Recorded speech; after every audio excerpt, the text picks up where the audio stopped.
이 쓸모없는 늙은이, 당장 내 집에서 나가. 숟가락 하나도 들고 나갈 생각 마. 여보, 이러지 마. 내가 갈 데가 어디 있다고.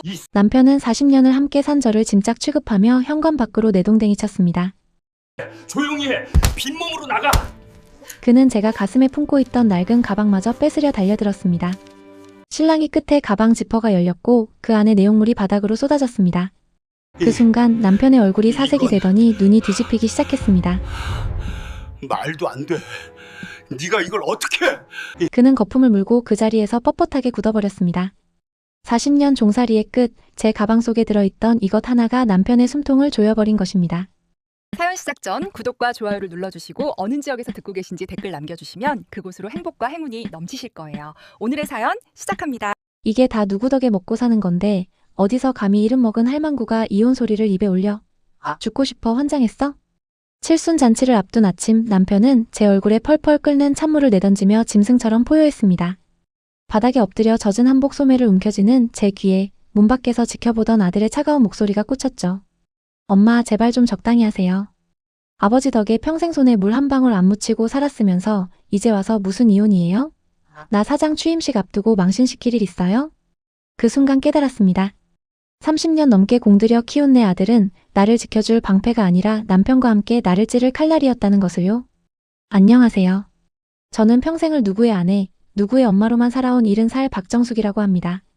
고지식하고 불같은 성격의 남편 밑에서 입술을 깨물며 버틴 세월이 40년입니다. 아이들 장가 보내면 시부모님 다 돌아가시면 끝날 줄 알았던 이 지옥 같은 삶이 칠순이 되어서야 절정을 향해 치닫더군요. 가장 믿었던 자식에게까지 외면당하고 벼랑 끝에 선 제가 어떻게 그들에게 처절한 복수를 시작했는지 이제부터 들려드리려 합니다. 남편은 지역에서 알아주는 자산가였습니다. 밖에서는 허허실실 좋은 사람 소리를 들었지만 집 대문을 넘어서는 순간 그는 무소불위의 폭군이었죠. 매일 같이 이어지는 폭언은 예사였고 본인의 기분이 나쁘면 밥상을 엎거나 제 머리채를 잡는 일도 서슴지 않았습니다. 그럴 때마다 제가 견딜 수 있었던 건 오직 아들 민수 때문이었어요. 엄마, 내가 성공해서 엄마 호강시켜줄게. 조금만 참아. 어린 민수가 제 눈물을 닦아주며 했던 그 약속 하나가 제 인생의 유일한 등불이었습니다. 그런데 그 등불이 꺼진 건 남편의 칠순 잔치를 일주일 앞둔 날이었습니다. 남편이 샤워하러 들어간 사이 거실 탁자 위에 놓인 남편의 휴대폰이 쉴 새 없이 울려댔습니다. 평소라면 무서워서 건드리지도 않았겠지만 그날은 왠지 모를 이끌림에 홀린 듯 화면을 넘겼죠. 거기에는 낯선 여자와 남편이 다정하게 찍은 사진들, 그리고 자기야, 이번 칠순 여행은 어디로 갈까? 라는 구역질 나는 메시지들이 가득했습니다. 더욱 충격적인 건 그 아래 이어진 아들 민수의 답장이었습니다. 아버지, 그 아주머니 참 인상 좋으시네요. 엄마한테는 비밀로 할 테니 이번에 정리할 거 확실히 정리하시죠. 심장이 발끝까지 떨어지는 기분이었습니다. 내 아들이, 네 가지 목숨보다 소중히 여겼던 아들이 아비의 불륜을 알고도 묵인한 것도 모자라 저를 내쫓을 계획까지 세우고 있었던 겁니다. 손이 덜덜 떨려 휴대폰을 떨어뜨리고 말았습니다. 그 소리에 욕실 문이 벌컥 열리더니 남편이 수건 하나만 걸친 채 뛰어나왔죠. 제 손에 든 휴대폰을 본 남편의 눈빛이 순식간에 살기등등하게 변했습니다. 남편은 제 멱살을 잡아 거실 벽으로 밀치며 소리쳤습니다. 누가 남의 물건에 함부로 손을 대. 이 늙은 여편네가 갈 때가 되니까 겁이 없어졌구먼. 저는 숨이 막히는 와중에도 악을 쓰며 물었습니다. 당신 어떻게 이럴 수 있어? 민수까지 속여가며 나를 바보로 만들어? 이게 사람이야? 남편은 비웃으며 제 뺨을 가차없이 후려쳤습니다. 그래, 나 사람 아니다. 그러니까 입 닥치고 있어. 네가 이 집에서 밥 얻어먹고 사는 이유가 뭔지 알아? 민수가 너 불쌍하다고 해서 놔두는 거야. 주제 파악하고 얌전히 있다가 짐 싸서 나가. 그때 현관문이 열리며 아들 민수와 며느리가 들어왔습니다. 엉망이 된 저를 보고도 아들은 눈 하나 깜짝하지 않았습니다. 오히려 바닥에 쓰러진 저를 한심하다는 듯 내려다보며 말했죠. 엄마, 내가 말했잖아요. 그냥 조용히 계시라고. 왜 사서 매를 벌어요? 아버지 재산 정리해서 저 사업 자금 보태주기로 하셨는데 엄마가 자꾸 이렇게 나오면 나만 곤란해지잖아요. 며느리는 한술 더 떠 코를 막으며 거들었습니다. 어머님, 이제 그만 욕심 버리세요. 일흔이면 사실만큼 사셨잖아요. 좋은 말로 할 때 합의서에 도장 찍으시고 공기 좋은 요양원이라도 알아보시는 게 어때요? 피가 거꾸로 솟는다는 게 이런 기분일까요? 내가 이들을 위해 바친 40년 세월이 쓰레기통에 처박히는 소리가 들렸습니다. 저는 떨리는 몸을 일으켜 세우며 그들을 똑바로 노려보았습니다. 눈물은 더 이상 나오지 않았습니다. 대신 가슴속 깊은 곳에서 차디찬 증오의 불꽃이 타오르기 시작했죠. 그래, 너희들 마음이 그렇다면 알겠다. 내가 이 집에서 그냥 나갈 줄 알았니? 제 목소리는 평소보다 낮고 차분하게 가라앉아 있었습니다. 남편은 어이없다는 듯 헛웃음을 터뜨리며 제 턱을 치켜들었습니다. 뭐, 내까짓 게 뭘 할 수 있는데. 변호사 살 돈이나 있어? 평생 내 지갑에서 나오는 돈으로 산 주제에 감히 어디서 대들어. 저는 남편이 손을 거칠게 뿌리치고 안방으로 들어갔습니다. 그리고 장롱 깊숙한 곳, 낡은 상자 안에 숨겨두었던 낡은 통장 하나와 서류 뭉치를 꺼냈습니다. 그것은 남편도 아들도 전혀 모르고 있던 저만의 비밀이었습니다. 거실로 다시 나간 제 손에는 이혼 소송 서류가 들려 있었습니다. 당신이 30년 전에 빼돌렸던 그 땅, 그리고 아들 사업체 명의로 세탁한 비자금 내역. 내가 다 가지고 있어. 그리고 민수야, 내가 회사 공금으로 도박빚 갚은 거 내 아버지는 모르시지? 순간 거실에는 정적만이 감돌았습니다. 남편과 아들의 얼굴이 순식간에 흑빛으로 변하며 서로를 바라보았죠. 저는 차가운 미소를 지으며 이혼 서류를 탁자 위에 내던졌습니다. 칠순잔치. 기대해. 내가 너희들 인생에서 가장 화려한 잔치를 열어줄 테니까. 이게 다 뭐야? 네가 이 건물 주인이라고? 미쳤어? 어디서 가짜 문서를 만들어 와. 남편 최기석은 얼굴이 시뻘개져서 탁자 위에 등기권리증을 낚아채더니 미친 사람처럼 종이를 넘기기 시작했습니다. 손이 어찌나 떨리는지 종이 넘어가는 소리가 파들파들 거릴 정도였죠. 옆에서 지켜보던 강 마담도 사색이 되어 남편의 어깨 너머로 서류를 훔쳐보더군요. 그녀의 눈동자가 소유자 박영순이라는 글자에 고정되자 입꼬리가 바르르 떨리는 게 보였습니다. 저는 소파에 깊숙이 등을 기대고 다리를 꼬며 여유롭게 말했습니다. 가짜 같으면 지금 당장 김 실장 불러서 확인해봐. 당신 10년 전에 세금 폭탄 맞기 싫다고 나한테 인감도장 던져주면서 뭐라 그랬어? 알아서 처리하고 내 눈앞에 세금 고지서 안 보이게 해라 그랬잖아. 남편은 멍한 표정으로 저를 바라보았습니다. 기억이 날 겁니다. 술과 도박에 빠져 살던 시절 세무서에서 날아온 독촉장에 겁을 먹은 남편은 귀찮다며 모든 명의 관리를 제게 떠넘겼으니까요.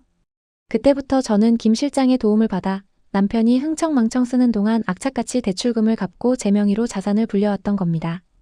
그래도 이건 아니지. 내가 벌어온 돈으로 산 거니까 내 거야. 당장 다시 내놔. 남편은 억지를 부리며 제게 달려들 기세로 주먹을 쥐었습니다. 하지만 저는 눈 하나 깜짝하지 않고 차갑게 응수했죠. 법대로 해. 아 참. 당신이 강 마담한테 사준 그 밍크코트랑 외제차 리스비 그거 다 내 건물 임대료 통장에서 나간 거더라. 그거 횡령인 건 알지? 그 순간 강 마담의 표정이 볼만했습니다. 방금 전까지 저를 벌레 보듯 하던 눈빛은 온데간데없고 마치 썩은 동아줄을 잡은 사람처럼 남편을 밀쳐내더군요. 강 마담이 표독스러운 목소리로 남편에게 따져 물었습니다. 오빠 이게 다 무슨 소리야? 오빠 건물이라며? 오빠가 이 동네 유지라며? 빈 껍데기였어? 남편은 당황해서 어버버거리며 변명을 늘어놓기 바빴습니다. 아니야. 저 여자가 지금 사기를 치는 거야. 여사, 내 말 믿지? 이 아수라장 속에서 가장 가관인 건 바로 제 아들 진상이었습니다. 바닥에 주저앉아 상황 파악을 하던 아들 놈의 눈동자가 빠르게 굴러가더군요. 아버지에게는 더 이상 뜯어먹을 게 없다는 걸 본능적으로 감지한 겁니다. 아들은 슬금슬금 무릎으로 기어 제 발치로 다가왔습니다. 그리고 제 바짓단을 부여잡으며 울먹이는 척 연기를 시작했죠. 엄마. 사실 저는 엄마 믿었어요. 아버지가 하도 강압적으로 나오셔서 어쩔 수 없이 맞장구 친 거지 제 본심은 아닌 거 아시잖아요. 엄마, 저 엄마밖에 없는 거 알죠? 조금 전까지만 해도 엄마가 눈치껏 나가라며 싸늘하게 말하던 놈이 이제 와서 효자 노릇을 하려 듭니다. 옆에 있던 며느리도 잽싸게 태세를 전환해 제 어깨를 주무르려 손을 뻗었습니다. 어머님 많이 놀라셨죠? 저희가 어머님 뜻을 몰라 뵙고. 진상씨 얼른 아버지 말려. 어머니 불편하시잖아. 저는 며느리의 손을 매몰차게 쳐내고 제 바짓단을 잡은 아들의 손을 발로 툭 밀어냈습니다. 가슴속에서 서늘한 바람이 부는 것 같았습니다. 돈 앞에서는 부모도 자식도 없는 이 짐승 같은 꼴을 보니 지난 세월 제가 쏟아부은 사랑이 얼마나 부질없었는지 뼈저리게 느껴졌거든요. 역겹다. 치워라. 제 짧은 한마디에 아들의 얼굴이 홍당무처럼 붉어졌습니다. 저는 자리에서 일어나 거실 한가운데에 버티고 섰습니다. 그리고 떨고 있는 남편과 강 마담 그리고 비굴하게 눈치를 보는 아들 내외를 향해 손가락으로 현관을 가리켰습니다. 내 집에서 당장 나가. 다들. 남편은 기가 차다는 듯 헛웃음을 터뜨리며 소리쳤습니다. 뭐? 내 집? 야. 내가 40년을 가장으로 살았는데 네가 감히 나를 쫓아내? 내가 누군지 알아? 저는 식탁 위에 놓여있던 남편의 짐 가방을 들어 현관 밖으로 집어 던졌습니다. 가방이 굴러떨어지며 안에 있던 옷가지들이 복도 바닥에 나뒹굴었습니다. 당신? 빈털터리 노인네지. 강 마담, 이 사람 데려가서 살림을 차리든 꿀을 빨든 마음대로 해. 대신 내 돈은 10원 한 장 못 가져가니까 그렇게 알아. 강 마담은 계산이 끝났는지 남편을 싸늘하게 외면하며 핸드백을 챙겨 들었습니다.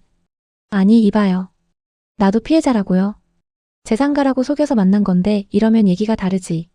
오빠, 우리 사이 다시 생각해봐야겠어. 강 마담은 뒤도 돌아보지 않고 현관을 빠져나갔습니다. 여사, 강 여사, 어디가? 남편은 닭 쫓던 게 지붕 쳐다보듯 멍하니 열린 현관문을 바라보았습니다. 이제 남은 건 아들 내외와 남편뿐. 아들은 여전히 미련을 못 버리고 제 눈치를 살피고 있었죠. 엄마, 그래도 아버지를 어떻게 쫓아내요? 갈 데도 없으신데.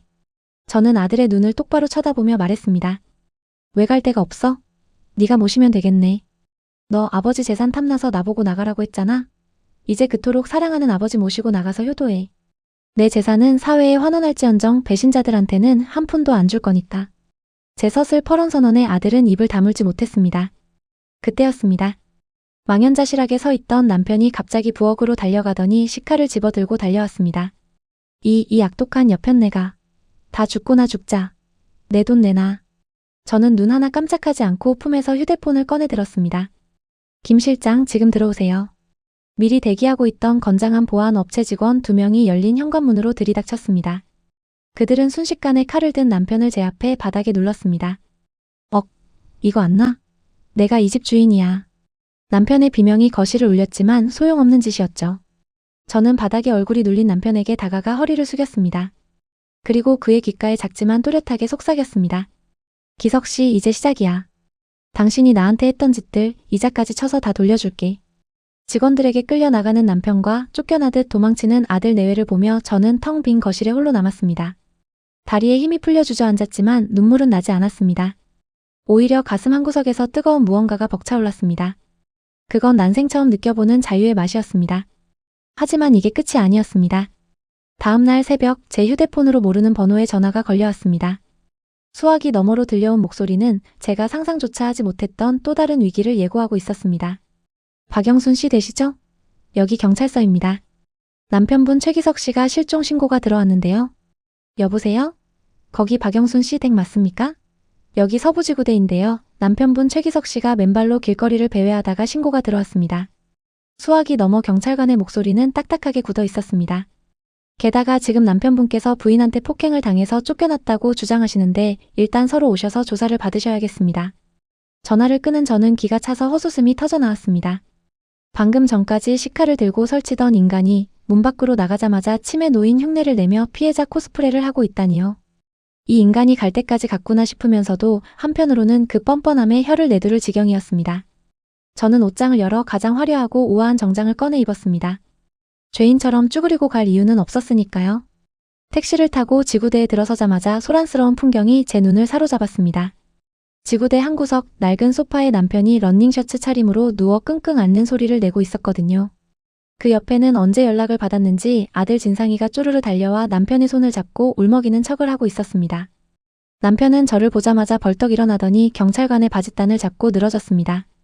눈물인지 콧물인지 모를 것을 번복한 얼굴로 남편이 악을 썼죠. 순경 양반. 저 여자야. 저 악독한 여편네가 나 늙었다고 무시하고 젊은 놈이랑 바람나서 나를 내쫓았어. 아이고 내 허리야. 발길질을 얼마나 해대는지 뼈가 부러진 것 같아. 아들 놈도 거들며 저를 원망스럽게 쳐다보았습니다. 어머니 정말 너무하세요. 아무리 돈이 좋아도 그렇지 어떻게 칠순 아버지를 때려서 내쫓으세요? 이거 노인학대인 거 아시죠? 젊은 경찰관이 저를 쏘아보며 다가왔습니다. 그의 눈빛에는 어떻게 칠순 노인을 학대하냐는 경멸이 가득 차 있었죠. 김순경이 수첩을 꺼내며 퉁명스럽게 물었습니다. 할머니 이거 사실입니까?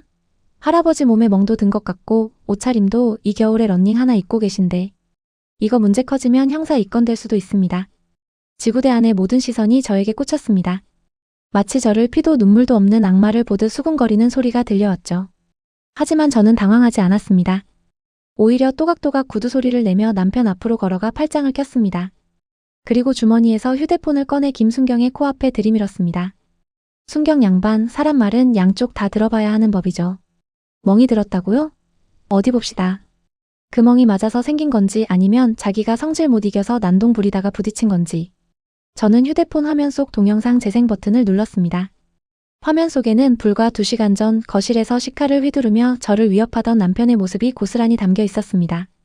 다 죽여버릴 거야. 내 돈 내놔. 라고 소리치며 칼부림을 하는 남편의 목소리가 지구대 안에 쩌렁쩌렁 울려 퍼졌습니다. 영상 속에서 보안 업체 직원들에게 제압당하며 바둥거리는 남편의 추태까지 완벽하게 찍혀 있었죠. 어머, 저거 칼 아니야? 세상에. 구경하던 사람들이 웅성거리기 시작했습니다. 김순경의 표정이 순식간에 굳어지더니 당황한 눈빛으로 남편을 돌아보았습니다. 할아버지, 이거 뭡니까? 맞아서 쫓겨나신 게 아니라 흉기 난동 부리다가 제압당하신 거예요? 남편의 얼굴이 불그락푸르락 변했습니다. 거짓말이 들통나자 남편은 쥐구멍이라도 찾고 싶은지 고개를 푹 숙이더군요. 아들 놈도 슬그머니 남편의 손을 놓고 뒤로 물러났습니다. 저는 싸늘한 미소를 지으며 쐐기를 박았습니다. 그리고 제가 바람이 났다고요? 순경 양반, 이 영상 앞부분도 보여드릴까? 제 남편이 상간녀랑 집에 들어와서 저보고 나가라고 협박하는 장면도 다 있는데. 아니. 그만해. 그만하라고. 남편은 괴성을 지르며 제 휴대폰을 뺏으려 달려들었습니다. 하지만 김순경이 재빨리 남편의 팔을 낚아채 제지했습니다. 김순경의 목소리가 아까와는 정반대로 차갑게 변했죠. 최기석 씨, 지금 공무집행 방해에 허위 신고까지 하신 겁니다. 그리고 이 영상대로라면 특수협박죄에 해당할 수도 있어요. 조용히 하세요. 상황은 순식간에 역전되었습니다. 남편은 분을 이기지 못해 씩씩거렸고 아들은 도망칠 타이밍만 재고 있었습니다. 저는 경찰관에게 정중하게 고개를 숙였습니다. 가정사로 소란 피워 죄송합니다. 하지만 보시다시피 제가 피해자입니다. 접근 금지 신청을 하고 싶은데 절차가 어떻게 되나요? 지구대를 나오며 저는 뒤도 돌아보지 않았습니다. 유리문 너머로 경찰관에게 훈계받고 있는 남편과 머리를 감싸 쥐고 있는 아들의 모습이 보였습니다. 통쾌했습니다. 평생 저를 가스라이팅하며 바보 취급하던 그들이 제 손바닥 위에서 놀아나고 있다는 사실이 짜릿했죠. 하지만 집으로 돌아오는 길 택시 창밖을 보며 저는 문득 서늘한 기분을 느꼈습니다. 남편은 멍청해서 이렇게 쉽게 무너졌지만 그 뒤에 있는 진짜 여우 강마담은 아직 움직이지 않았기 때문입니다. 집에 도착해 현관 비밀번호를 누르려던 찰나였습니다. 도어락 덮개가 열려있고 번호판에 지문이 어지럽게 묻어있는 게 보였습니다. 누군가 비밀번호를 알아내려고 수차례 시도한 흔적이 역력했죠. 그때 제 휴대폰이 울렸습니다. 저장되지 않은 낯선 번호였습니다. 전화를 받자마자 소름 끼치도록 상냥한 여자의 목소리가 들려왔습니다. 언니, 나야 강마담. 경찰서 구경은 잘했어? 오빠가 좀 모자라서 일을 그르쳤네. 근데 어쩌지? 나랑 오빠는 잃을 게 없는데 언니는 지킬 게 너무 많잖아? 그녀는 잠시 뜸을 들이더니 섬뜩한 한마디를 던졌습니다. 언니가 숨겨둔 그 진짜 장부 내가 모를 줄 알았어? 그거 세무서에 들어가면 언니도 무사하지 못할 텐데. 심장이 쿵 하고 내려앉았습니다. 그 장부는 제 재산 형성 과정의 모든 비밀이 담긴 절대 공개되어서는 안 될 저만의 판도라의 상자였습니다.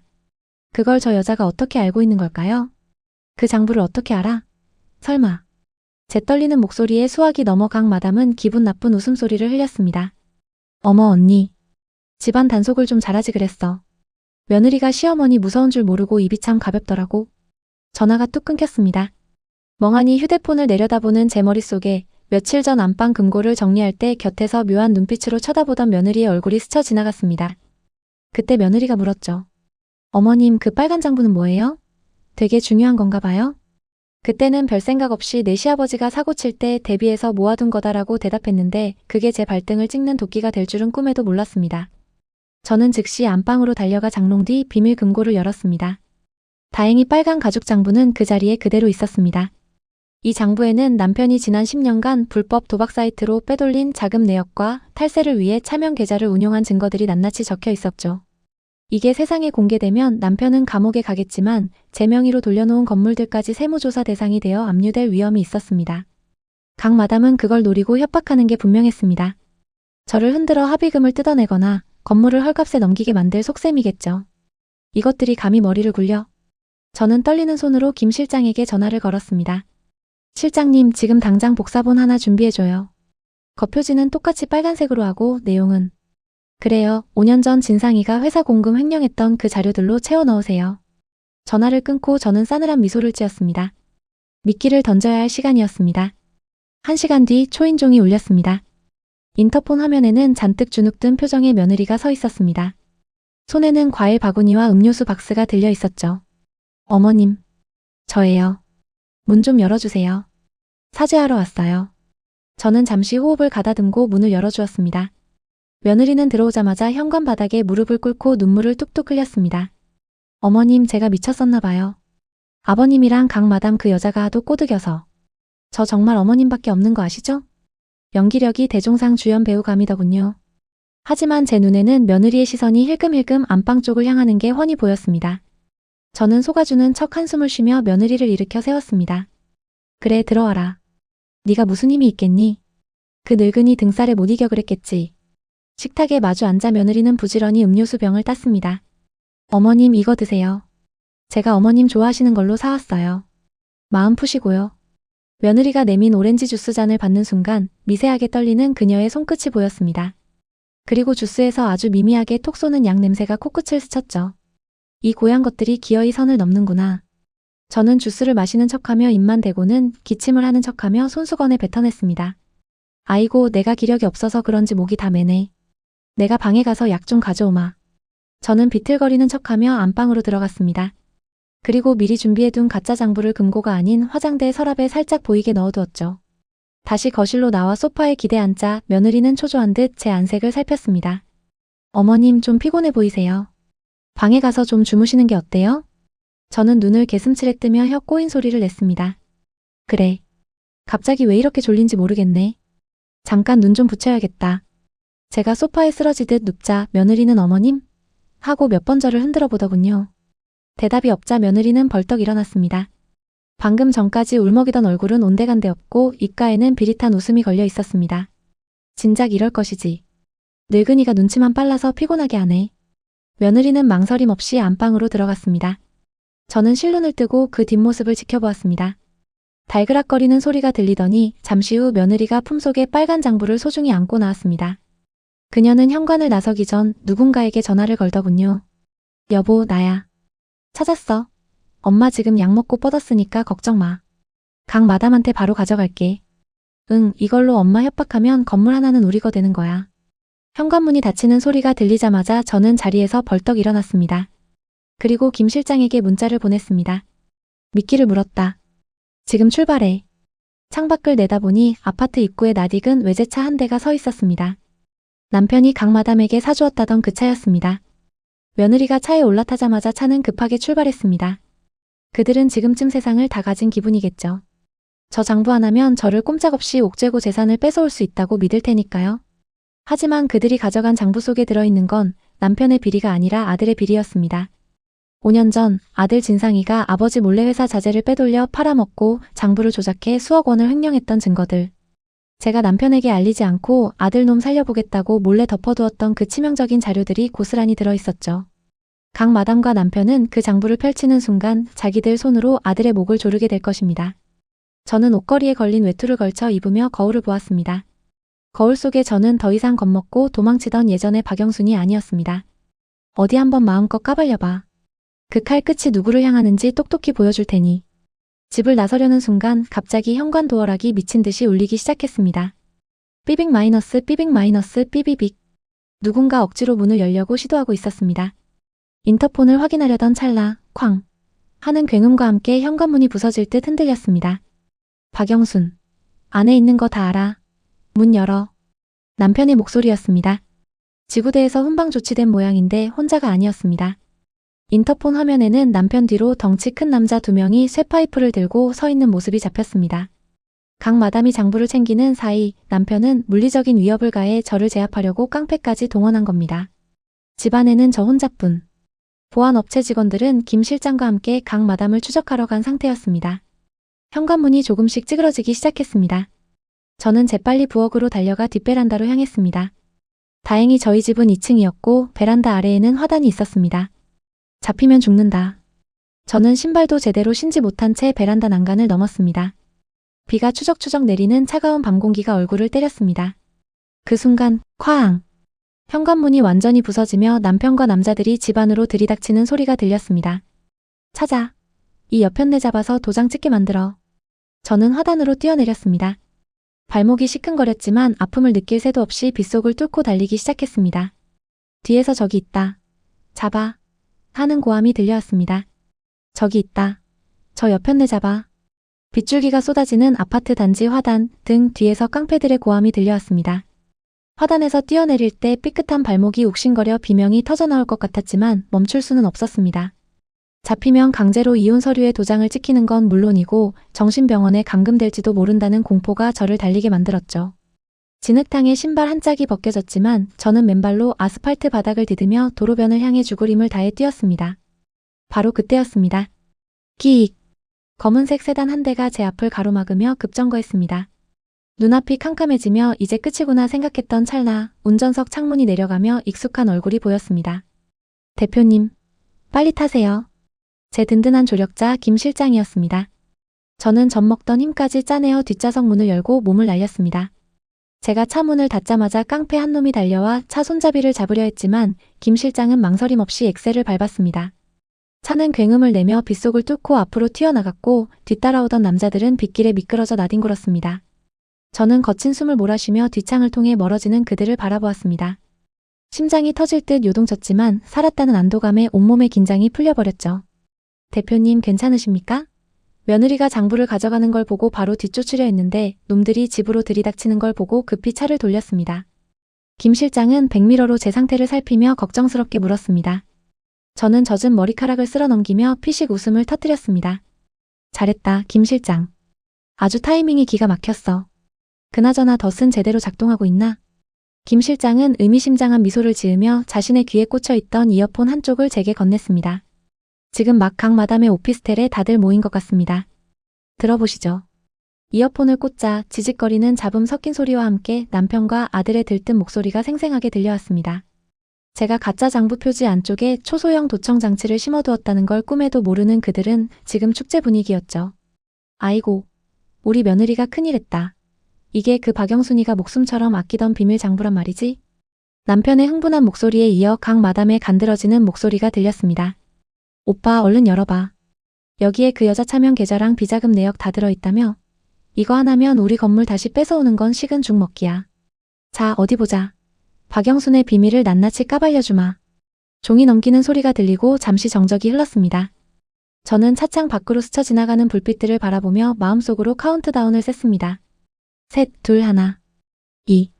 이게 뭐야? 남편의 당황한 목소리가 들려왔습니다. 자재 납품 리베이트? 법인카드 깡? 진상아, 이거 내 이름인데. 순식간에 분위기가 반전되는 소리가 들렸습니다. 네. 아, 아버지. 그게 무슨.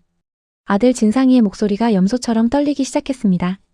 강 마담이 날카롭게 소리쳤습니다. 아니, 건물 문서는 없고 왜 아들놈 횡령장부가 나와? 야, 너 똑바로 가져온 거 맞아? 며느리가 억울하다는 듯 울먹였습니다. 분명히 금고에 있던 빨간 장부 가져온 건데. 어머님이 이거 엄청 아끼셨단 말이에요. 남편의 고함이 터졌습니다. 야, 이 미친놈아. 너 회사 돈 빼돌려서 도박빚 갚았냐? 내가 너 믿고 사장 자리에 앉혀놨더니 뒤로 이딴 짓을 해? 짝! 누군가 뺨을 때리는 소리와 함께 아들의 비명이 들렸습니다. 아버지, 그게 아니라 엄마가 다 해결해준다고 했단 말이에요. 이 멍청한 놈들아. 박영순이 우리를 속인 거야. 이건 비자금 장부가 아니라 내 아들 감옥 보낼 증거물이라고. 각 마담의 히스테리적인 비명이 오피스텔을 가득 채웠습니다. 저는 차 안에서 소리내어 웃었습니다. 통쾌했습니다. 서로를 물어뜯기 시작한 짐승들의 꼴이 눈앞에 그려지는 듯 했거든요. 김 실장이 룸미러를 통해 저를 보며 말했습니다. 대표님, 지금 바로 경찰에 신고할까요? 횡령 증거는 확보됐고 주거침입이랑 특수 협박까지 엮으면 셋 다 구속입니다. 저는 고개를 저었습니다. 아니, 아직은 아니야. 경찰에 넘기기엔 너무 싱겁지. 놈들이 가진 마지막 희망까지 짓밟아줘야 진정한 복수니까. 저는 주머니에서 휴대폰을 꺼내 강 마담에게 전화를 걸었습니다.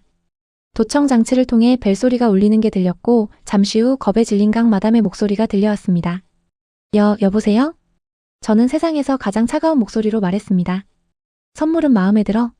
내 아들이 효자라서 아버지 심심하실까봐 범죄 기록을 아주 상세하게도 적어놨더라고. 수화기 너머로 남편이 전화를 뺏어들고 소리를 질렀습니다. 야, 박영순. 너 지금 어디야? 당장 와서 이 장부 안 찢어? 찢어? 맘대로 해. 어차피 원본은 내 손에 있고 그건 복사본이니까. 그거 들고 내일 아침 주주총회에 가면 우리 진상이 사장 해임은 물론이고 쇠고랑 차는 거 시간 문제겠네. 엄마. 엄마 잘못했어요. 한 번만 살려주세요. 아들의 울부짖음이 들려왔지만 저는 가차없이 전화를 끊어버렸습니다. 그리고 김 실장에게 지시했습니다. 차 돌려. 회사로 간다. 김 실장이 놀란 눈으로 물었습니다. 이 시간에 회사는 왜 가십니까? 내일 아침 주주총회 준비해야지. 40년 동안 뒷바라지한 아들, 내 손으로 직접 끌어내리는 역사적인 날인데 준비를 소홀히 할 순 없잖아. 차는 빗길을 뚫고 도심을 향해 질주했습니다. 제 머릿속에는 이미 완벽한 시나리오가 그려져 있었습니다. 내일 아침 회사의 진짜 주인이 누구인지 그리고 배신자들의 말로가 얼마나 비참한지 전 직원 앞에서 똑똑히 보여줄 생각이었습니다. 하지만 그때까지만 해도 저는 몰랐습니다. 궁지에 몰린 쥐가 고양이를 물기 위해 상상조차 할 수 없는 최후의 발악을 준비하고 있다는 것을요. 경비. 뭐하고 있어? 당장 셔터 내려. 저 여자 못 들어오게 막으란 말이야. 다음날 아침 8시 회사 정문 로비는 아수라장이었습니다. 말끔하게 차려입은 직원들이 출근하는 틈바구니에서 남편 최기석은 넥타이가 삐뚤어진 줄도 모르고 고래고래 소리를 지르고 있었습니다. 그 옆에는 강 마담이 선글라스를 낀 채 팔짱을 끼고 서서 마치 자기가 회장 사모님이라도 된 양 직원들에게 삿대질을 해대고 있었죠. 아니, 다들 귀가 먹었어요? 회장님이 문 닫으라잖아. 저 미친 할망구 들어오면 너네 다 해고야. 저는 회전문 너머로 그 추태를 지켜보며 깊은 한숨을 내쉬었습니다. 평생을 폼생폼사로 살아온 인간이 제 발등에 불이 떨어지니 체면이고 뭐고 다 내던진 꼴이 우습기 짝이 없었습니다. 어젯밤 횡령 장부를 확인한 남편과 강 마담은 제가 주주총회장에 나타나 아들을 고발하는 것을 막기 위해 아예 회사 입구를 봉쇄하러 나온 것이었습니다. 대표님, 직원들이 동요하고 있습니다. 정문이 막혀서 못 들어가고 있는데요. 김 실장이 걱정스러운 듯 물었습니다. 저는 차문을 열며 단호하게 말했습니다. 밀고 들어가. 내가 내 회사 들어가는데 누가 막아? 저는 김 실장과 보안팀 직원 4명을 대동하고 당당하게 정문으로 걸어갔습니다. 검은색 정장을 입은 저를 발견한 남편의 눈이 휘둥그레졌습니다. 야, 박영순. 여기가 어디라고 기어와? 네가 밥 해주고 빨래나 할 줄 알지 회사 돌아가는 걸 뭘 안다고 설쳐. 남편은 경비원들의 만류도 뿌리치고 저에게 달려들 기세로 주먹을 휘둘렀습니다. 하지만 제 곁을 지키던 보안팀 직원들이 거대한 벽처럼 남편 앞을 가로막았습니다. 비켜. 이거 안 나? 내가 이 회사 회장이야. 남편이 바둥거리는 사이 출근하던 수십 명의 직원들이 발걸음을 멈추고 웅성거리기 시작했습니다. 저분 사모님 아니셔? 회장님이 왜 저러셔? 미친 거 아냐? 저는 직원들의 시선을 피하지 않고 로비 중앙으로 걸어갔습니다. 그리고 또렷한 목소리로 남편을 향해 말했습니다. 회장? 당신이 언제부터 회장이었어? 바지 사장 노릇 10년 하더니 진짜 주인인 줄 착각했나 보네. 남편의 얼굴이 불그락푸르락해졌습니다. 뭐 바지 사장? 야, 내가 이 회사 창업주야. 창업주 좋아하시네. 30년 전 당신 도박빚 갚느라 공장 넘어갈 뻔했을 때 친정에서 가져온 폐물 다 팔아서 막아준 게 누구야? 그리고 10년 전부도 위기 때 내 이름으로 대출받아서 직원들 월급 준 건 기억 안 나? 제 폭로에 직원들 사이에서 탄식이 터져나왔습니다. 남편은 당황해서 어버버거리며 말을 잇지 못했죠. 그 틈을 타강 마담이 도끼 어린 눈으로 끼어들었습니다. 아니, 이 아줌마가 노망이 났나? 옛날 얘기는 가서 일기장이나 쓰시지? 지금 당장 안 꺼지면 경찰 부를 거야. 저는 강 마담을 위아래로 훑어보며 코웃음을 쳤습니다. 경찰? 좋지. 안 그래도 부르려고 했는데. 강미숙 씨, 당신 여기서 뭐해? 외부인이 왜 회사 로비에서 직원들한테 갑질이야? 강미숙?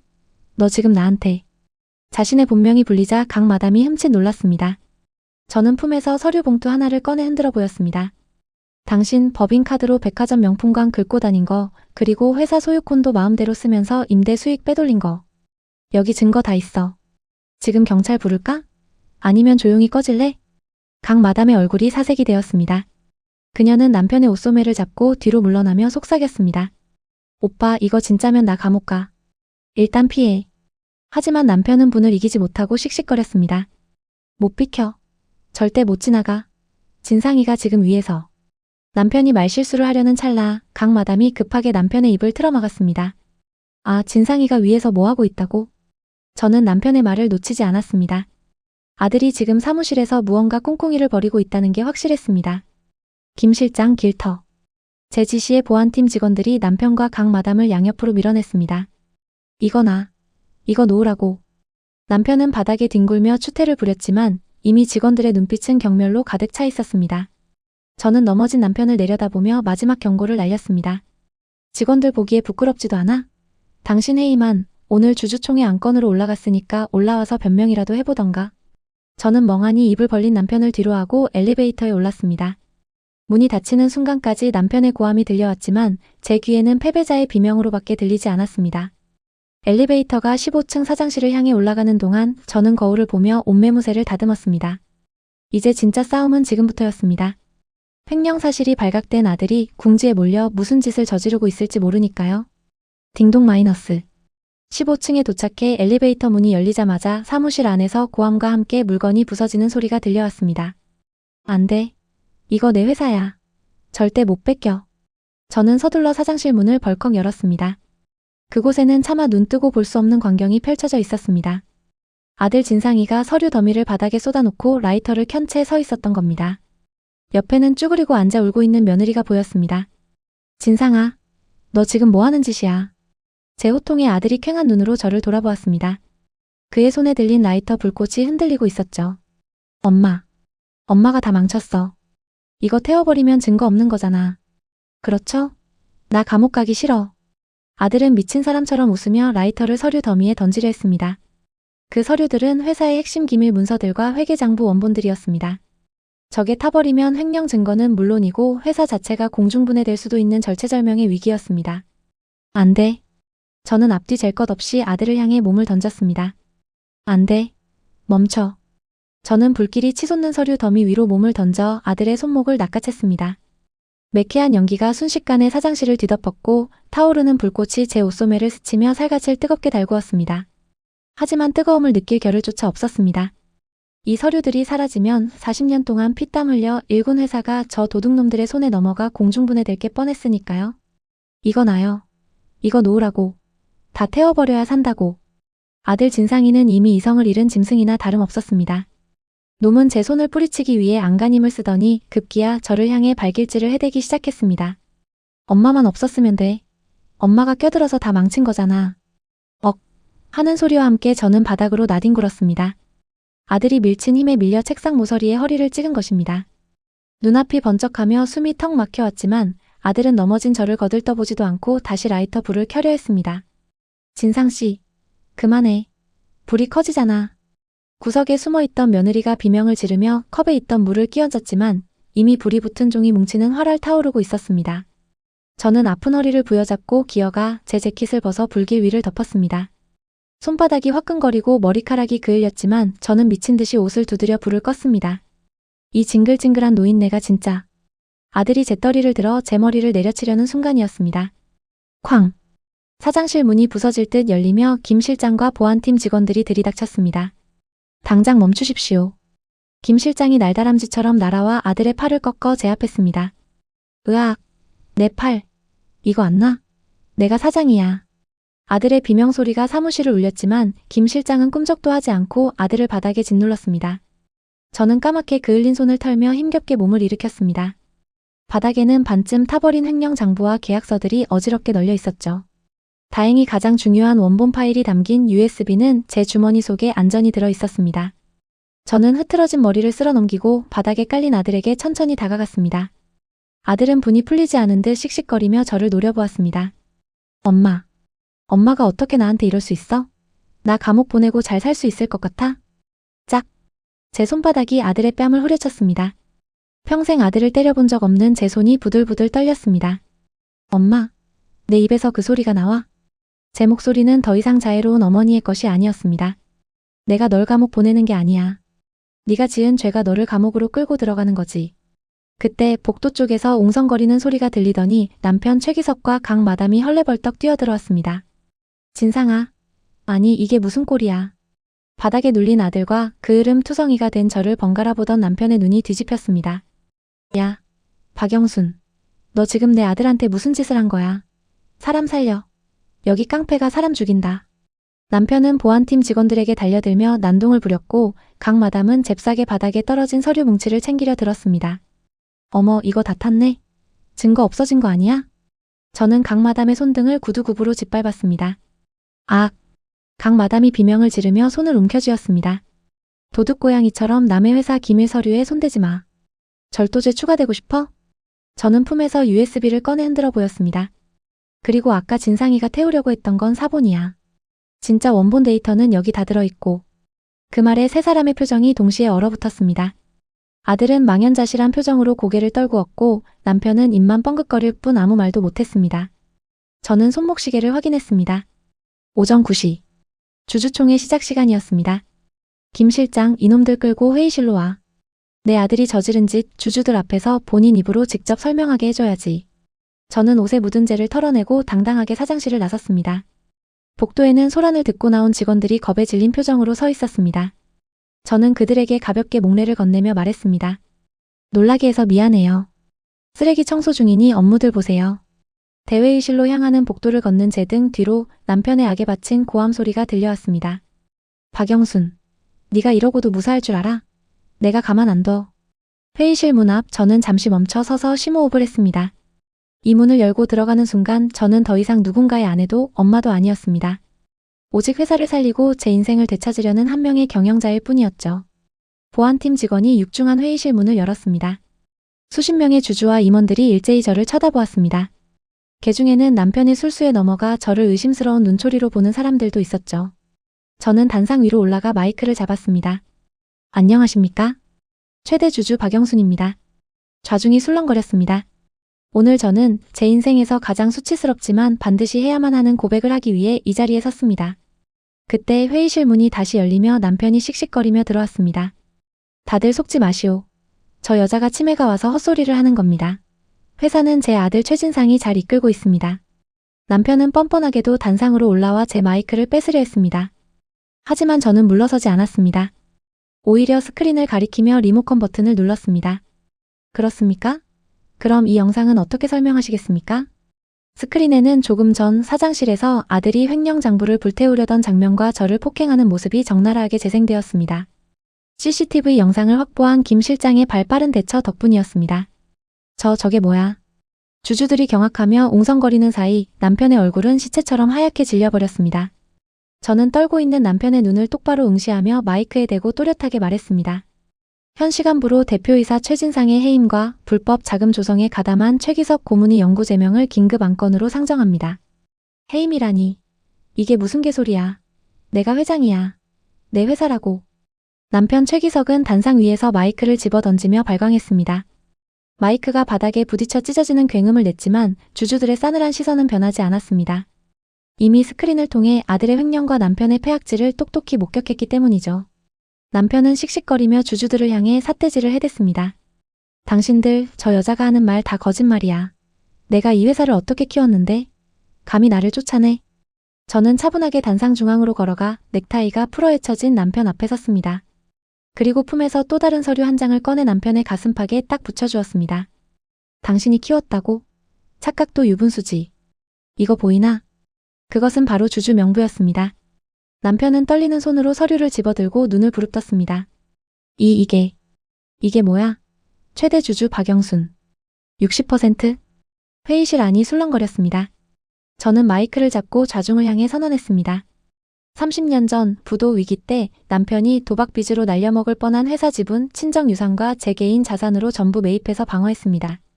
그때부터 이 회사의 실소유주는 남편 최기석이 아니라 바로 저 박영순이었습니다. 남편은 믿을 수 없다는 듯 뒷걸음질 쳤습니다. 말도 안 돼. 네가 그럴 돈이 어디 있어서. 내가 사장인데? 내가 회장인데? 당신은 그냥 내가 월급 주는 바지 사장이었어. 당신 기 살려주려고 묵인해줬더니 주인을 물려고 들어? 제 서슬 펄언 일갈에 남편은 다리에 힘이 풀려 주저앉았습니다. 그제야 사태 파악이 된 아들 진상이가 기어와 제 바짓단을 잡았습니다. 엄마. 아니 회장님. 저는 몰랐어요. 아버지가 시키는 대로 했을 뿐이에요. 아버지가 비자금 만들라고 해서 어쩔 수 없이. 아들은 살기 위해 제 아비를 팔아먹기 시작했습니다. 그 모습을 본 남편이 눈을 뒤집으며 아들의 머리채를 잡았습니다. 이 배은망덕한 놈이. 내가 널 어떻게 키웠는데 나한테 뒤집어 씌워?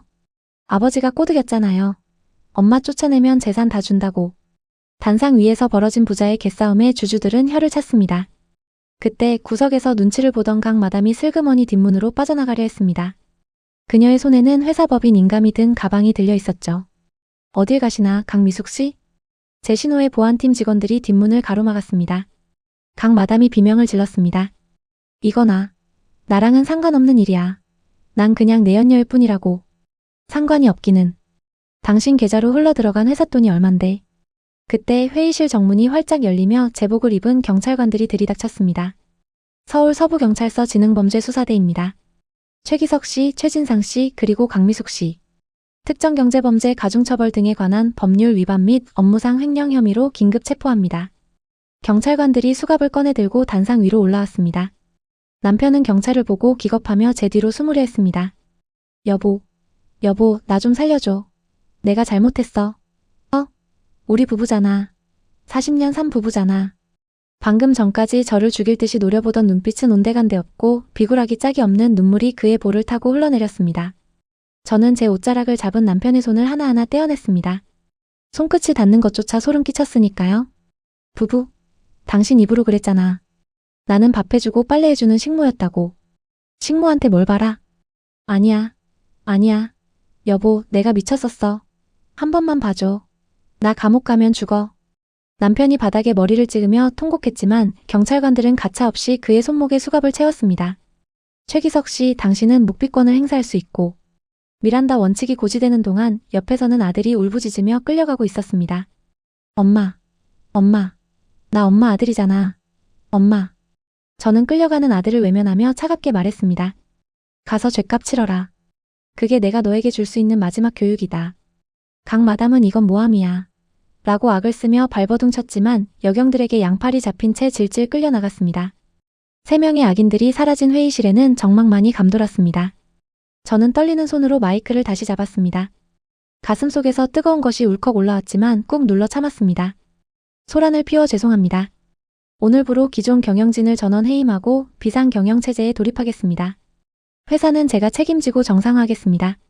주주석에서 한 사람이 박수를 치기 시작했습니다. 그러자 2명, 3명 이내 회의실 전체가 떠나갈 듯한 박수 소리로 가득 찼습니다.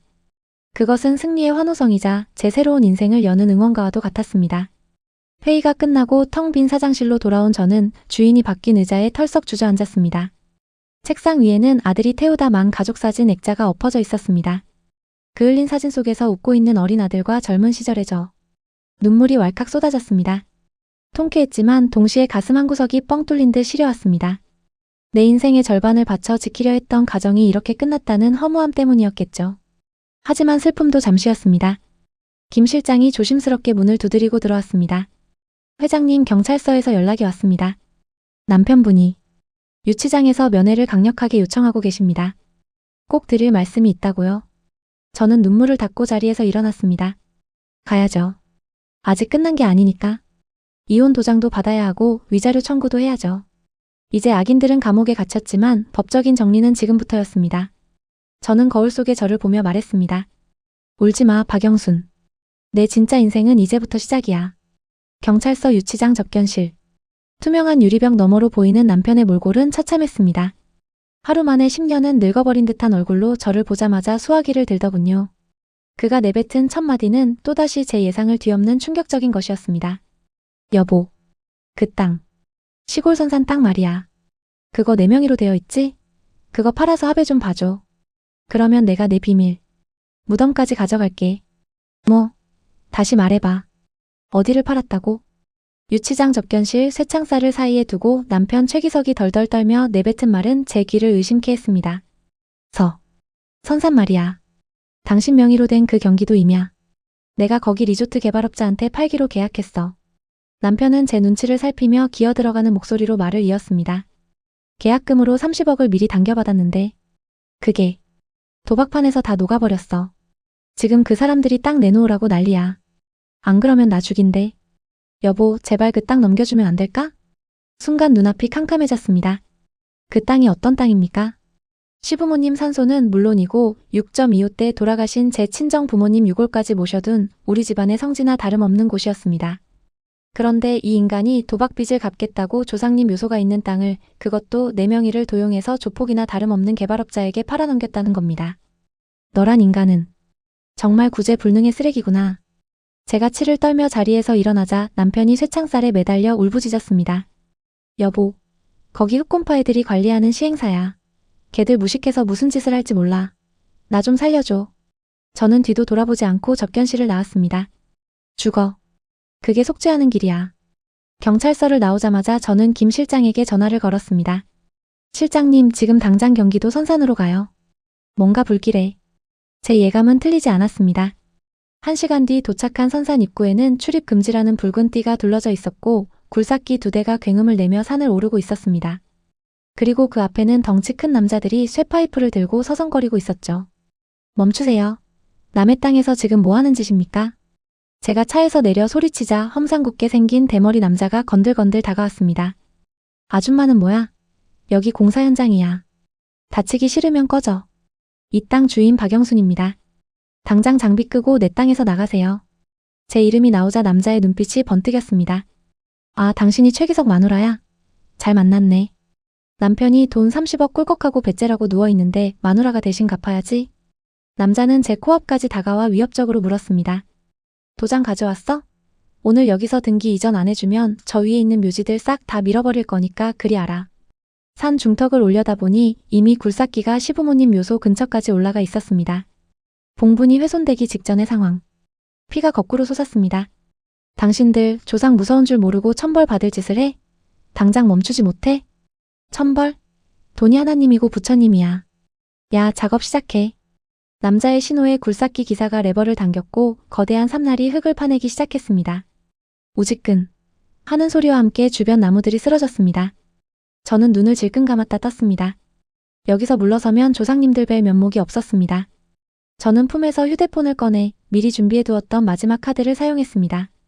강 검사님 듣고 계시죠? 현장입니다. 그때였습니다. 산 아래 도로에서 사이렌 소리가 요란하게 울려 퍼지더니 경찰차 5대와 검찰청 승합차가 들이닥쳤습니다. 동작 그만. 전부 손머리 위로 올려. 확성기 소리에 깡패들이 당황하며 우왕좌왕했습니다. 검은 양복을 입은 강 검사가 차에서 내려 저에게 다가왔습니다. 박 회장님, 늦어서 죄송합니다. 최기석의 여죄를 수사하던 중 조폭 연루 정황을 포착하고 추적 중이었습니다. 사실 저는 경찰서에서 나오자마자 남편을 수사하던 담당 검사에게 이 사실을 제보했었습니다. 남편이 불법 도박 자금을 마련하기 위해 조폭과 결탁했다는 결정적인 증거가 제 발로 굴러들어온 셈이니까요. 이게 뭐야. 우린 정당하게 계약했다고. 대머리 남자가 반항했지만 경찰들은 순식간에 그들을 제압하고 수갑을 채웠습니다. 강 검사는 굴삭기 기사에게 당장 내려오라고 손짓하며 깡패 두목에게 다가갔습니다. 불법 산림훼손, 묘지 발굴죄, 그리고 특수 협박까지. 아주 종합 선물 세트네. 상황이 정리되고 저는 훼손된 산길을 따라 조상님 묘소로 올라갔습니다. 다행히 봉분 귀퉁이만 조금 깎여 나갔을 뿐 묘 자체는 무사했습니다. 저는 묘소 앞에 털썩 주저앉아 큰 절을 올렸습니다. 아버님, 어머님.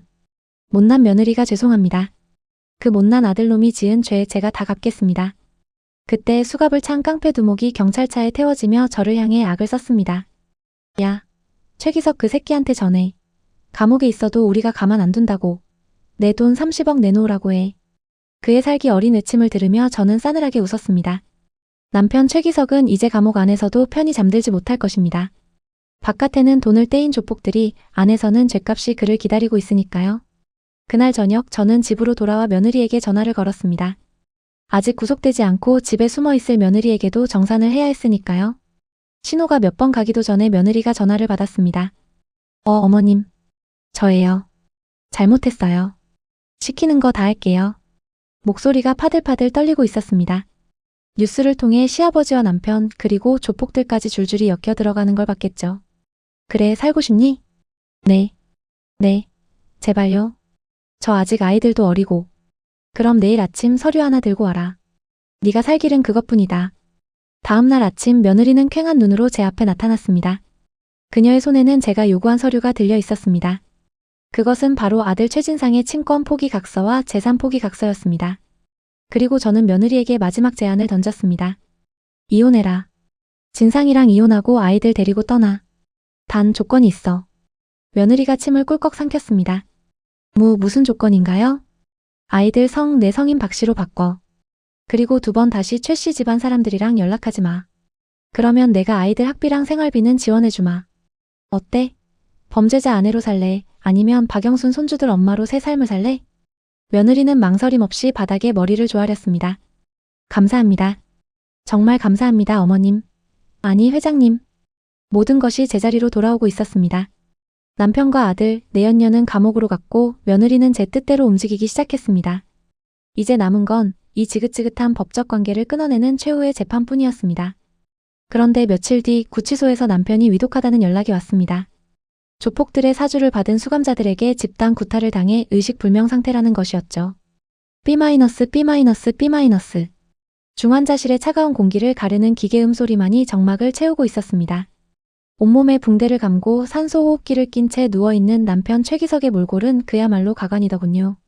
한때 천하를 호령할 듯 거만했던 회장님의 모습은 온데간데 없고 조폭들에게 얼마나 시달렸는지 얼굴은 퉁퉁 부어 누군지 알아보기 힘들 지경이었습니다. 병실 앞을 지키던 교도관이 저를 보며 고개를 까딱였습니다. 면회 시간 10분입니다. 안정을 취해야 하니 자극하지 마십시오. 저는 코웃음을 치며 병실 문을 열고 들어갔습니다. 인기척을 느꼈는지 남편이 힘겹게 눈을 떴습니다. 저를 알아보자마자 퉁퉁 부은 눈꺼풀 사이로 눈물이 주르륵 흘러내리더군요. 산소호흡기 안에서 웅얼거리는 소리가 들렸습니다. 여보. 저는 침대 옆 의자에 앉아 다리를 꼬고 팔짱을 꼈습니다. 그리고 세상에서 가장 남같은 목소리로 물었죠. 왜? 아파? 죽을 것 같아? 남편은 덜덜 떨리는 손을 뻗어 제 옷자락을 잡으려 했습니다. 나 좀 꺼내줘. 여기 있으면 나 죽어. 흑곰파 애들이. 내 콩팥이라도 떼어간대.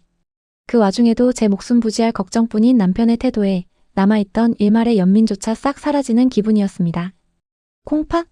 당신이 팔아먹으려 했던 우리 조상님들 묘소는 어쩌고? 그깟 콩팥 하나가 대수야? 남편은 쉰 목소리로 애원했습니다. 내가 나가면 다 갚을게. 당신 말 다 들을게. 제발 합의금 좀. 합의금? 저는 핸드백에서 두툼한 서류 봉투 하나를 꺼내 남편의 배 위에 툭 던졌습니다. 남편의 눈이 희번덕거렸습니다. 이게 뭐야? 돈이야? 아니, 돈보다 더 귀한 거지.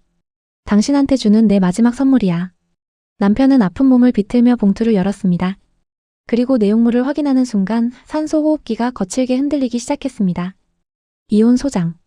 그리고 그 밑에는 위자료 청구 소송과 재산분할 신청서가 줄줄이 붙어 있었습니다. 이혼?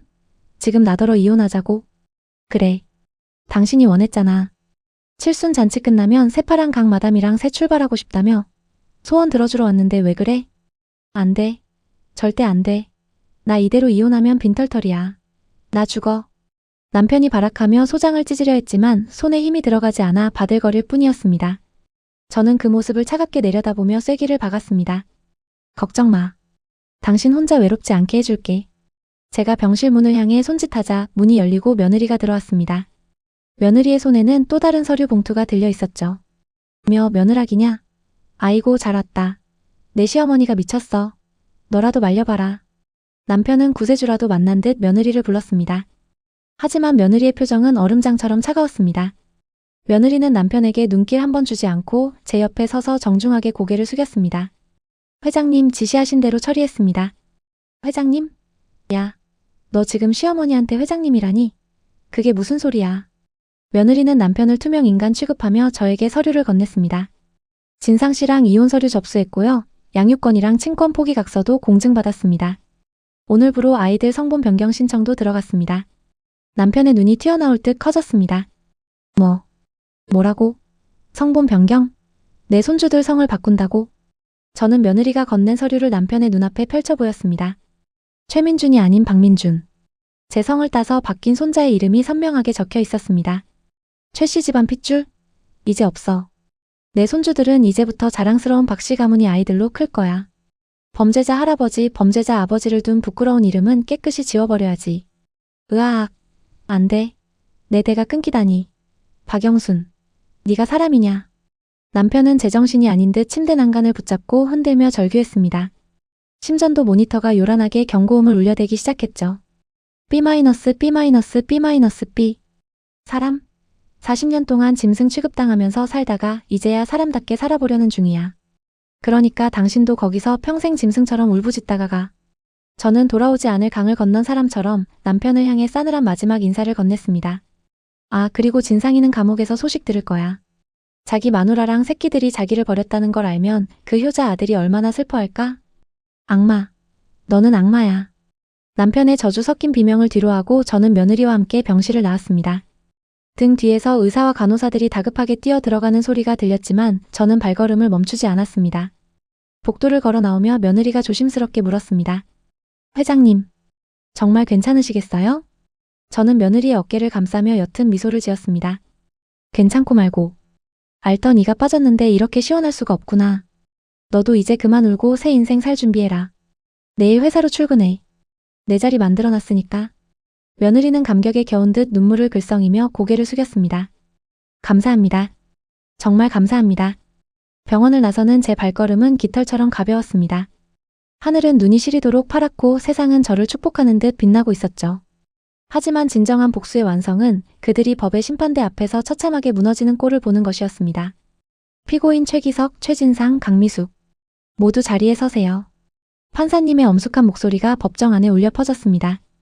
피고인석에 선 세 사람의 몰골은 그야말로 가관이었습니다. 남편 최기석은 환자복 위에 수의를 걸치고 휠체어에 앉아 있었고 아들 진상이는 수염이 덥수룩한 채 고개를 푹 숙이고 있었죠. 화려한 명품으로 치장했던 강 마담은 화장기 없는 푸석한 얼굴로 연신 눈물을 훔치고 있었습니다. 방청석 맨 앞줄에 앉은 저는 이 기막힌 풍경을 감상하듯 팔짱을 끼고 지켜보았습니다. 검사가 공소사실을 낭독하기 시작했습니다. 피고인 최기석은 수십 년간 배우자에 대한 폭행 및 협박 그리고 회삿돈 50억 원 횡령과 조폭과 결탁하여 불법으로 토지를 매매하려 한 혐의. 피고인 최진상은 부친과 공모하여 회사 자금 20억 원을 횡령하고 증거인멸을 시도. 죄목이 하나씩 열거될 때마다 방청석에서는 어휴 짐승만도 못한 것들이라는 야유가 터져나왔습니다. 그때 판사님이 물었습니다. 피고인들 공소사실을 인정합니까? 순간 법정은 난장판이 되었습니다. 휠체어에 앉아있던 남편이 갑자기 벌떡 일어나더니 강 마담을 향해 삿대질을 해댔습니다. 판사님, 억울합니다. 저는 다 저 여자가 시키는 대로 했을 뿐입니다. 저 꽃뱀이 절 꼬셔서 비자금 만들라고 협박했다고요. 그러자 강 마담이 악을 쓰며 달려들었습니다. 뭐, 꽃뱀? 야, 네가 회장이라며. 돈 많으니까 건물 하나 준다며 꼬신 건 너잖아. 판사님, 저는 속았습니다. 저 할아버지가 자기가 재력가라고 사기친 거예요. 아들 진상이도 질세라 끼어들었습니다. 저는 아무것도 몰랐습니다. 아버지가 시키면 시키는 대로 해야 하는 바지 사장이었어요. 아버지가 엄마 쫓아내면 재산 다 준다고 해서. 이 불효자식, 내가 널 어떻게 키웠는데 나한테 뒤집어 씌워? 남편이 휠체어 바퀴를 굴려 아들의 정강이를 들이받았고 아들은 비명을 지르며 넘어졌습니다. 법정 경위들이 달려와 그들을 뜯어말려야 할 정도로 추잡한 개싸움이 벌어졌습니다. 정숙하세요. 계속 소란 피우면 가중 처벌하겠습니다. 판사님의 호통에 그제야 세 사람은 씩씩거리며 떨어졌습니다. 판사님은 안경을 고쳤으며 방청석에 앉은 저를 바라보았습니다. 피해자 박영순 씨, 마지막으로 할 말씀 있습니까? 모두의 시선이 저에게 쏠렸습니다. 보통 가족 재판에서는 피해자가 선처를 호소하며 눈물을 흘리기 마련입니다. 남편도 아들도 내심 기대하는 눈치였습니다. 특히 남편은 저를 보며 입모양으로 여보, 제발이라며 비굴하게 애원하고 있었죠. 저는 자리에서 천천히 일어나 마이크 앞에 섰습니다. 그리고 법정 전체가 울리도록 또렷하게 말했습니다. 판사님, 저는 저 피고인들을 가족이라 생각하지 않습니다. 저들은 제 인생을 갉아먹은 기생충이자 사회악입니다. 남편의 표정이 절망으로 일그러졌습니다.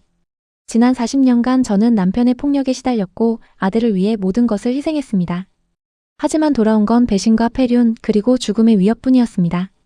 부디 법이 허용하는 최고의 중형을 선고해 주셔서 정의가 살아있음을 보여주시길 간곡히 부탁드립니다. 저는 절대 용서하지 않겠습니다. 제 단호한 발언에 방청석에서는 박수가 터져나왔습니다. 남편은 박영순, 네가 독사지 사람이냐? 라고 고래고래 소리를 지르다 경위들에게 입을 틀어막혔습니다. 잠시 후 판결 선고가 내려졌습니다. 주문. 피고인 최기석을 징역 7년에 처한다. 또한 원고 박영순에게 위자료 1억 원을 지급하고 재산 분할로 100억 원 상당의 부동산 소유권을 이전하라. 피고인 최진상을 징역 3년에 처한다. 피고인 강미숙을 징역 2년 6개월에 처한다. 쾅, 쾅, 쾅. 판사봉 소리가 3번 울리는 순간 법정 안의 공기가 바뀌었습니다. 7년? 내가 칠순인데 7년이면 감옥에서 죽으라는 거잖아. 아이고, 나 죽네. 남편은 휠체어에서 굴러떨어지며 바닥을 쳤습니다. 아들은 엄마, 나 좀 살려줘. 라며 울부짖으며 끌려갔고 강마담은 혼절하여 엎혀나갔습니다. 저는 아수라장이 된 법정을 뒤로하고 천천히 걸어 나왔습니다. 법원 정문을 나서자 눈부신 햇살이 제 얼굴을 비쳤습니다. 마치 긴 터널을 빠져나온 것처럼 눈이 부셨습니다. 그때 뒤에서 누군가 저를 불렀습니다. 어머님. 아니, 회장님. 며느리였습니다. 아니, 이제는 전 며느리이자 제 회사의 믿음직한 직원이 된 김 과장이었죠. 그녀의 손을 잡고 있는 두 아이 민준이와 민서가 저를 보며 환하게 웃었습니다. 할머니. 아이들이 달려와 제 품에 안겼습니다. 따뜻했습니다. 40년 동안 차갑게 식어있던 제 가슴에 온기가 도는 것 같았습니다. 그래, 내 강아지들. 할머니 재판 잘 끝내고 왔어. 며느리가 눈시울을 붉히며 말했습니다. 고생 많으셨어요. 이제 정말 다 끝났네요. 저는 고개를 끄덕이며 법원 건물을 올려다보았습니다. 저 안에서 죗값을 치를 세 사람은 이제 제 기억 속에서 지워버릴 것입니다. 그래, 악몽은 끝났어. 이제 우리끼리 행복하게 살 일만 남았다. 저는 아이들의 손을 꼭 잡고 주차장으로 향했습니다. 제 입가에는 저도 모르게 콧노래가 흘러나왔습니다. 지긋지긋한 최 씨 집안의 박영수는 죽었습니다. 이제부터는 당당한 사업가이자 사랑하는 손주들의 할머니인 박영순의 인생이 시작되는 순간이었으니까요. 회장님 축하드립니다. 만수무강하십시오. 호텔 연회장을 가득 메운 수백 명의 직원들과 주주들이 일제히 잔을 들어 올렸습니다. 샹들리에 불빛보다 더 환하게 빛나는 스포트라이트가 단상 위에 선 저를 비췄습니다. 1년 전 남편의 칠순 잔칫날 쫓겨날 뻔했던 초라한 노인 박영수는 이제 없습니다. 오늘 제 칠순 잔치 사실은 71살 생일이지만은 제 인생에서 가장 화려하고 당당한 여왕의 대관식이나 다름없었습니다. 저는 마이크를 잡고 환하게 웃으며 답했습니다. 감사합니다. 이 자리에 선이 지난 40년의 세월이 주마등처럼 스쳐 지나가네요. 하지만 저는 과거를 돌아보지 않겠습니다. 제 진짜 인생은 바로 오늘 이 순간부터니까요. 올해와 같은 박수 소리가 터져 나왔습니다. 테이블 맨 앞줄에는 말끔한 정장을 입은 며느리 김 과장이 눈물을 훔치며 박수를 치고 있었고 그 옆에는 우리 손주 민준이와 민서가 엄지를 치켜 세우고 있었습니다. 할머니 최고. 우리 할머니가 제일 멋져. 잔치가 무르익을 무렵 저는 잠시 연회장을 빠져나와 테라스에 섰습니다. 밤 공기가 시원했습니다. 저는 김 실장에게 물었습니다. 그건 보냈나? 김 실장이 미소 지으며 고개를 끄덕였습니다. 네, 회장님. 오늘 아침 교도소 면회실로 특별 특식을 넣어드렸습니다. 아마 지금쯤 받아보셨을 겁니다. 같은 시각 서울구치소 독방. 수척해진 얼굴로 멍하니 앉아있던 최기석에게 교도관이 작은 상자 하나를 건넸습니다. 7011번 영치 물품 왔다. 웬 떡이네. 최기석은 떨리는 손으로 상자를 열었습니다. 김이 모락모락 나는 하얀 백설기 떡. 그리고 그 위에 놓인 한 장의 사진과 편지. 사진 속에는 화려한 호텔 연회장에서 샴페인을 터뜨리며 환하게 웃고 있는 박영순과 행복해 보이는 손주들 그리고 새 삶을 찾은 며느리의 모습이 담겨 있었습니다. 최기석은 편지를 펼쳤습니다. 기석씨, 감옥 밥은 입에 맞나 모르겠네. 오늘이 내 진짜 칠순 잔치야. 당신이 망쳐버린 1년 전 그날이랑은 많이 다르지? 떡이나 하나 먹고 힘내. 거기서 7년 버티려면 오래 살아야지. 아 참. 진상이랑 강 마담한테도 떡 돌렸어. 맛있게들 나눠 먹어. 으아악. 박영순. 이 독한 여편네야. 최기석은 떡을 집어던지며 바닥을 굴렀습니다. 하지만 돌아오는 건 차가운 독방의 벽과 복도를 울리는 자신의 비참한 메아리뿐이었습니다. 옆방에 수감된 아들 진상이도 여사동에 있는 강 마담도 사진을 보고 통곡하고 있었겠죠. 그들은 평생 그 사진 속의 행복을 부러워하며 차가운 감옥 바닥에서 뼈저린 후회를 곱씹어야 할 것입니다. 다시 연회장 테라스. 저는 밤하늘에 뜬 둥근 보름달을 올려다보았습니다. 어머님, 아버님. 이제 편히 쉬세요. 저 잘했죠? 바람결에 부모님의 따뜻한 손길이 느껴지는 것 같았습니다. 그때 손주 민서가 쪼르르 달려와 제 손을 잡았습니다. 할머니 뭐해? 빨리 들어와서 케이크 촛불 꺼야지. 그래, 가자. 우리 민서가 노래 불러줄 거지? 저는 아이의 손을 잡고 다시 연회장으로 들어갔습니다. 화려한 불빛과 사람들의 웃음소리가 저를 반겼습니다. 이 완벽한 행복을 되찾기 위해 저는 험난한 폭풍우를 건너왔습니다. 하지만 후회는 없습니다. 폭풍우가 지나간 자리에는 더 단단한 땅이 굳어졌고 그 위에 저는 저만의 성을 쌓아 올렸으니까요. 여러분 혹시 지금 늦었다고 생각하시나요? 아니요. 인생에 늦은 때란 없습니다. 70이 넘은 저도 이렇게 해냈는걸요. 참지 마세요. 그리고 용기 내세요. 당신의 인생을 망치는 것들과 과감히 이별할 때 비로소 진짜 당신의 인생이 시작됩니다. 저 박영순처럼 말이에요. 자, 건배합시다. 우리의 빛나는 인생 2막을 위하여. 위하여. 쨍그랑 마이너스. 샴페인잔 부딪히는 맑은 소리가 제 인생의 새로운 출발을 알리는 종소리처럼 울려 퍼졌습니다. 제 입가에는 더 이상 한 맺힌 눈물이 아닌 세상에서 가장 행복한 미소가 걸려 있었습니다. 박영순 할머님의 통쾌한 인생 역전 드라마 어떠셨나요? 40년이라는 긴 세월 동안 가족을 위해 헌신했지만 돌아온 건 배신뿐이었던 그녀가 스스로를 지키기 위해 일어선 모습이 정말 감동적이었습니다. 인생의 늦은 때란 없다는 주인공의 마지막 대사가 오늘따라 유독 가슴 깊이 파고드네요. 혹시 지금 억울하고 힘든 상황을 참고만 계신 분이 있다면 오늘 사연이 부디 작은 위로와 용기가 되었으면 좋겠습니다.